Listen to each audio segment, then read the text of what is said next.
Hello student, career academy Prayagraj में मैं अरविंद विश्वकर्मा आप लोगों का एक बार फिर से बहुत बहुत स्वागत करता हूं। स्टूडेंट, आज का मेरा टॉपिक है वोल्टेज डिवीजन रूल और current division rule. Voltage division rule और करंट डिवीजन रूल ये दोनों बहुत ही इंपॉर्टेंट है। किसी सर्किट में सप्लाई वोल्टेज दे दिया जाता है, अगर उसका कनेक्शन सीरीज में है तो ये पूछ लेता है कि इस रजिस्टेंस के अक्रॉस में कितना वोल्टेज आ रहा है, या फिर इस रजिस्टेंस में ये सप्लाई वोल्टेज का कितना भाग ये शेयर कर रहा है। तो जैसे नाम से ही पता चल रहा है कि वोल्टेज डिवीजन अर्थात कि वोल्टेज का डिवीजन। और हम जानते हैं कि रजिस्टेंस का जो कनेक्शन मैंने पढ़ाया था सीरीज और पैरेलल, सीरीज कनेक्शन में वोल्टेज जो होता है वो अलग अलग सभी रजिस्टेंस के क्रॉस में आता है और सप्लाई करंट बराबर बराबर सभी रजिस्टेंस में बहती है। तो यहाँ पे वोल्टेज जो होता है अलग अलग वोल्टेज उसके रजिस्टेंस के क्रॉस में जा रहा है। यहाँ पे ये रूल लगता है वोल्टेज डिवीजन, क्योंकि यहाँ पे वोल्टेज का डिवीजन हो रहा है। और करंट डिवीजन रूल, जब रजिस्टेंस का पैरेलल कनेक्शन करते हैं तो वहाँ पे सप्लाई करंट का मान रजिस्टेंस की वैल्यू के हिसाब से सप्लाई करंट अलग अलग डिवाइड हो जाती है, तो वहाँ पे करंट डिवीजन रूल लगता है। वोल्टेज डिवीजन रूल हमेशा सीरीज कनेक्शन में लगेगा और करंट डिवीजन रूल हमेशा पैरेलल कनेक्शन में लगेगा। तो आइए इसको देखते हैं किस तरीके से सर्किट को हम सॉल्व करेंगे। जैसे कि पहला है मेरा वोल्टेज डिवीजन रूल। तो वोल्टेज डिवीजन रूल मेरा किस में लगता है? सीरीज कनेक्शन में लगता है। चलिए मैंने इसको सीरीज कनेक्शन बनाते हैं। मैंने मान लिया कि ये रजिस्टेंस R1 है और ये रजिस्टेंस R2 है। ठीक, मैंने इसको सप्लाई दे दिया, V वोल्टेज दे दिया और सर्किट को क्लोज कर दिया मैंने। ठीक, जब सर्किट क्लोज हो गया तो जाहिर सी बात है इसमें सप्लाई करंट आई जाएगी। ये है सप्लाई करंट, सप्लाई वोल्टेज। ठीक, और यह है सप्लाई करंट।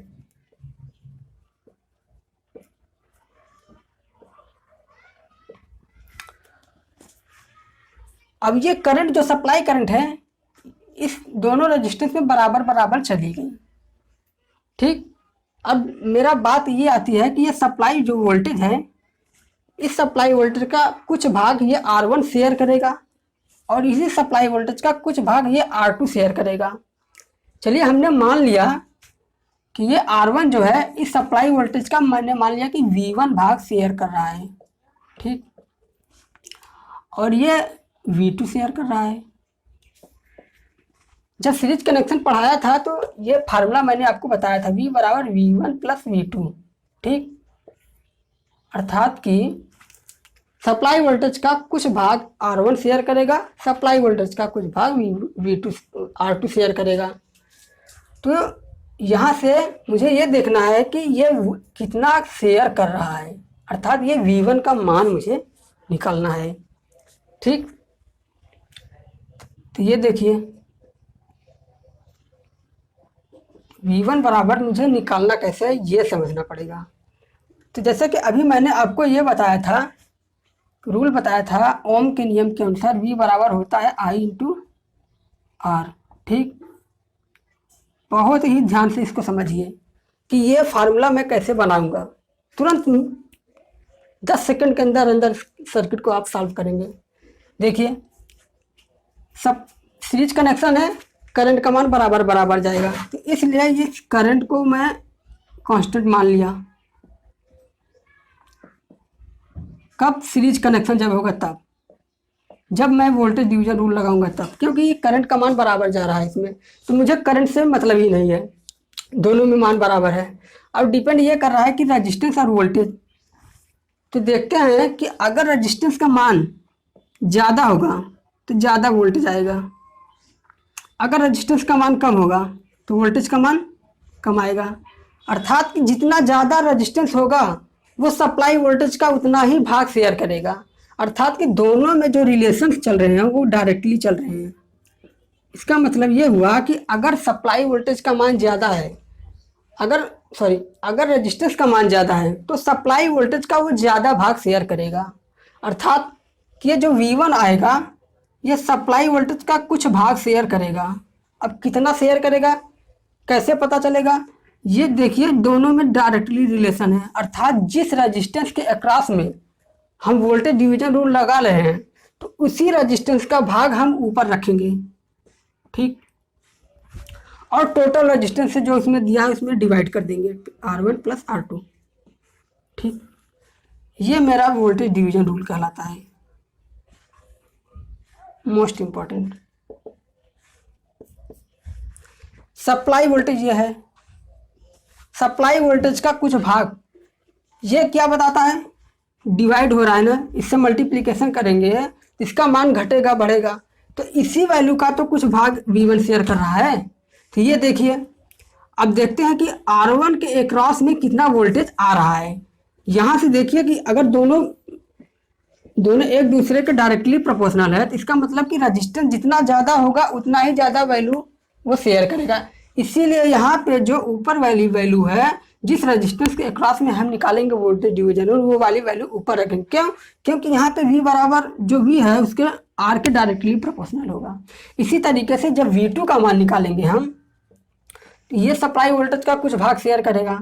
अब इसके अक्रॉस निकाल रहे हैं, तो अर्थात ये वाला वैल्यू R सबसे ऊपर रखेंगे और फिर टोटल से भाग दे देंगे, R1 प्लस R2, ठीक। अब मेरा दूसरा पॉइंट आता है करंट डिवीजन रूल।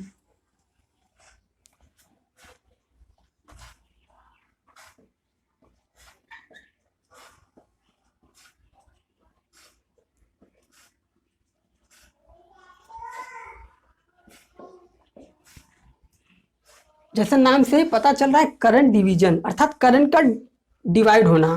करंट किस में डिवाइड होता है? पैरेलल कनेक्शन में। तो जैसे कि अगर कोई रजिस्टेंस है पैरेलल कनेक्शन में है, ये रजिस्टेंस R1 है, ये R2 है, ठीक। मैंने इसको क्लोज कर दिया और इसके क्रॉस में मैंने V वोल्टेज अप्लाई कर दिया,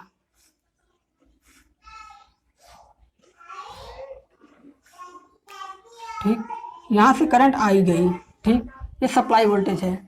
अब देखिए पैरेलल कनेक्शन में जो सप्लाई वोल्टेज है उसमें सभी रजिस्टेंस में बराबर बराबर पूरा पूरा अप्लाई हो जाता है, लेकिन मेरा करंट जो है वो करंट अलग अलग यहाँ पे बढ़ता है। देखिए दो पाथ इसे मिल गए।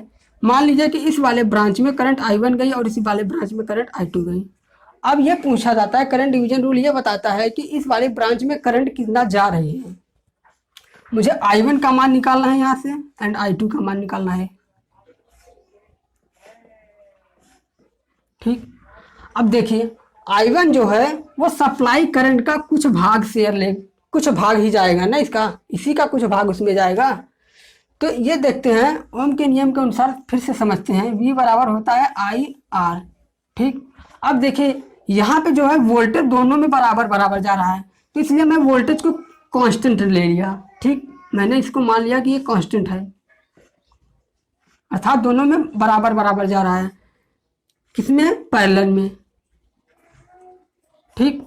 तो इसलिए मुझे ये कंसीडर नहीं करना है। मैं देखूंगा I और R के बीच क्या रिलेशन है, क्योंकि मेरा I और R ही है, वोल्टेज दोनों में बराबर हो गया। तो यहाँ से देखते हैं कि जो I है वो रेजिस्टेंस के इन्वर्सली प्रोपोर्शनल है। इसका मतलब ये हुआ कि जहाँ रेजिस्टेंस ज़्यादा होगा वहाँ पे करंट का मान कम होगा, और जहाँ रजिस्टेंस कम होगा वहाँ करंट का मान अधिक होगा। क्योंकि रजिस्टेंस की परिभाषा यही बताती है कि वो करंट के मार्ग में अवरोध उत्पन्न करता है। अर्थात यहाँ रजिस्टेंस अगर ज़्यादा रहेगा तो करंट का मान कम रहेगा। अर्थात कि जो वैल्यू मुझे निकालना है वो, अब यहाँ पे अगर ज़्यादा है तो इसका मान घटाना पड़ेगा। घटाने के लिए मुझे देखिए इसका इन्वर्सली प्रोपोर्शनल चल रहा है। इसका मतलब कि जिस रजिस्टेंस में मैं करंट निकालूंगा उस रजिस्टेंस को मैं कंसीडर नहीं करूंगा उस समय। जैसे कि मुझे I1 का मान निकालना है, तो I1 का मान इसी I का कुछ भाग रहेगा। जैसे R1 में निकाल रहे हैं तो मुझे R2 को सबसे ऊपर रखेंगे, अब बाकी टोटल नीचे कर देंगे, R1 प्लस R2। ऐसा क्यों कर रहे हैं? क्योंकि ये I R के इन्वर्सली प्रोपोर्शनल है। तो ये करंट डिवीजन रूल का ये फार्मूला बनता है, ठीक। इसी तरीके से जब हम I2 निकालेंगे, इसमें जब निकालेंगे तो हम इस वाले रजिस्टेंस को लेंगे, पहले I का कुछ भाग शेयर करेगा, तो ये R1 ऊपर रखेंगे, नीचे R1 प्लस R2 करेंगे।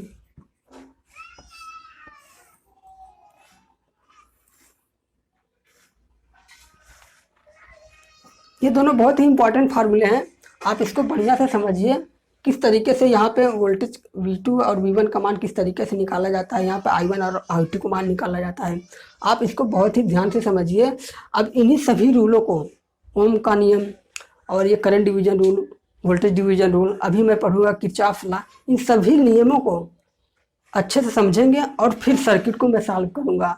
बहुत सारी सर्किट लेके आऊँगा, ऐसे ऐसे एग्जाम्पल लेके आऊँगा जो सारे UPPCL TG2 के एग्जाम में पूछे गए रहेंगे, और उसको हम इन्हीं की मदद से इसको सॉल्व करेंगे।